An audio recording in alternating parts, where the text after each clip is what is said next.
Telangana PCC chief ఎంపిక విషయంలో గత కొన్ని రోజులుగా తీవ్ర చర్చ నడుస్తున్న సంగతి తెలిసిందే. అయితే తాజాగా ఈ ఎంపికపై అధిష్టానం కసరత్తులు పూర్తి చేసిందని తెలుస్తోంది.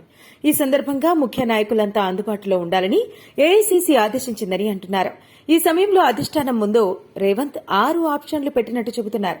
ప్రస్తుతం రేవంత్ సీఎంగా ఉండటంతో ఆయన్ని నిర్వహిస్తున్న పీసీసీ చీఫ్ బాధ్యతలు మరొకరికి అప్పగించనున్నారు.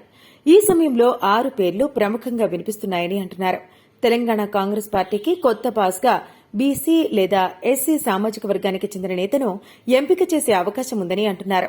మరోపక్క మాజీ ఎమ్మెల్యే జగ్గారెడ్డి, రాజగోపాల్ రెడ్డి తదితరులు కూడా ఇతర సామాజిక వర్గాల నుంచి పీసీసీ చీఫ్ ఆశావాహుల్లో ఉన్నారని అంటున్నారు. దీంతో ఎవరిని ఎంపిక చేస్తారనేది ఆసక్తిగా మారింది. ప్రధానంగా ఎస్సీ సామాజిక వర్గం నుంచి సంపత్ కుమార్, ఎస్టీ సామాజిక వర్గం నుంచి సీతక్క, బలరాం నాయక్, బీసీ సామాజిక వర్గం నుంచి మధ్యాష్కి మహేష్ కుమార్ గౌడ్ పేర్లు వినిపిస్తున్నాయి. అయితే రేవంత్ ఛాయిస్ లో మాత్రం అటు సంపత్ ఇటు సీతక్క ఉంటారని అంటున్నారు. ప్రధానంగా గిరిజన మహిళలకు పీసీసీ పగ్గాలు అప్పగించడం ద్వారా సానుకూలత పెరిగే అవకాశం ఉందని అంచనా వేస్తున్నారు. ఇదే సమయంలో జాతీయ స్థాయి పోస్టులు సైతం తెలంగాణ నేతలకు దక్కే అవకాశం ఉందని అంటున్నారు. ఇందులో భాగంగా Congress working committee, CWC, general secretary పోస్టులు తెలంగాణ కాంగ్రెస్ నేతలకు దక్కే అవకాశాలున్నాయని చెబుతున్నారు. ఈ నేపథ్యంలో ఏ నిమిషమైనా దీనికి సంబంధించిన అంశంపై అధికారిక ప్రకటన వచ్చే అవకాశం ఉందని చెబుతున్నారు.